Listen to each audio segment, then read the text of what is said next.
하고 느낄 수 있도록 노력하겠습니다. 이상입니다. 네, 다음은 서른채 의원의 발언 있겠습니다.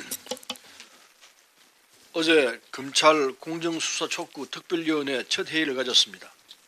모든 특위위원들이 한 목소리로 검찰의 불공정한 수사권 남용 문제를 지적하면서 공수처 설치, 검경수사권 조정 등 검찰개혁을 반드시 해내겠다는 의지를 다졌습니다.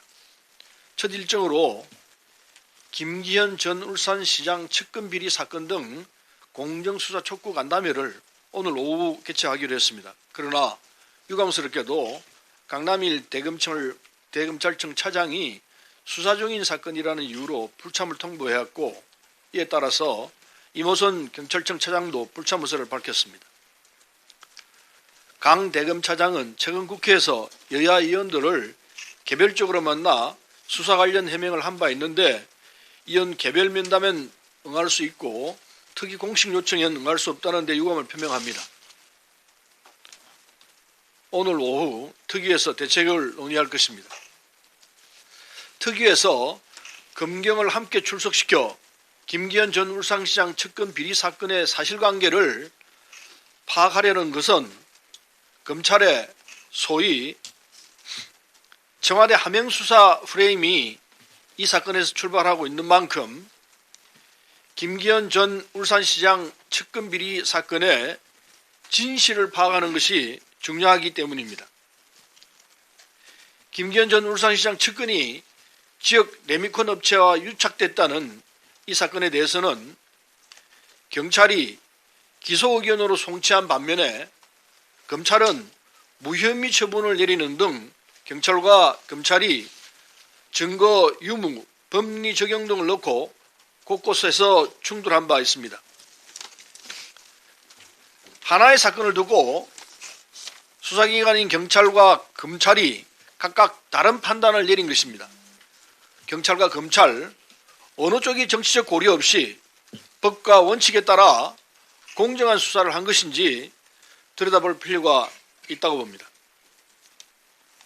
숨진 수사관의 휴대폰을 들고 벌어지고 있는 경찰과 검찰의 갈등에 대해서도 한 말씀 드리겠습니다.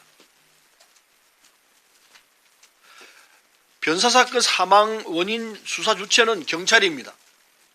그런데 검찰은 직권 남용 선거개입 혐의 입증을 위해서 수사관의 휴대폰을 경찰에서 압수하고 경찰의 휴대폰 압수수색 영장을 기각했습니다. 수사관에 대한 검찰의 강압수사 및 별건 수사가 사망 원인 아니냐는 의혹이 있는 만큼 검찰에만 수사를 맡길 수 없습니다. 휴대폰의 정보를 사망 원인과 관련해서 선택적으로 검찰에 제공한다 해도 검찰이 무엇을 감추려 하는 것 아니냐는 의혹을 불식시킬 수는 없을 것입니다. 경찰과 검찰이 통신수사 등을 함께 해야 성실했던 수사관의 안타까운 죽음의 진실을 밝혀낼 수 있을 거라고 봅니다. 박주민 의원도 말씀했습니다만 소위 하명수사 프레임을 배척하는 사실이 확인되고 있습니다.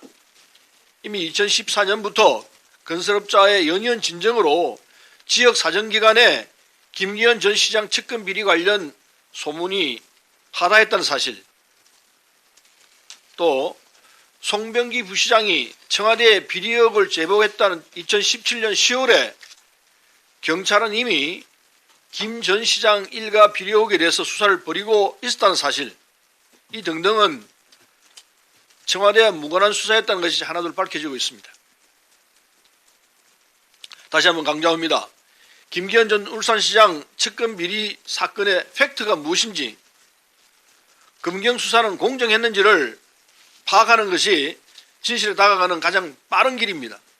특위는 어떤 어려움이 있더라도 진실을 밝히고 검찰 권력을 국민께 돌려드리기 위해 최선을 다하겠습니다.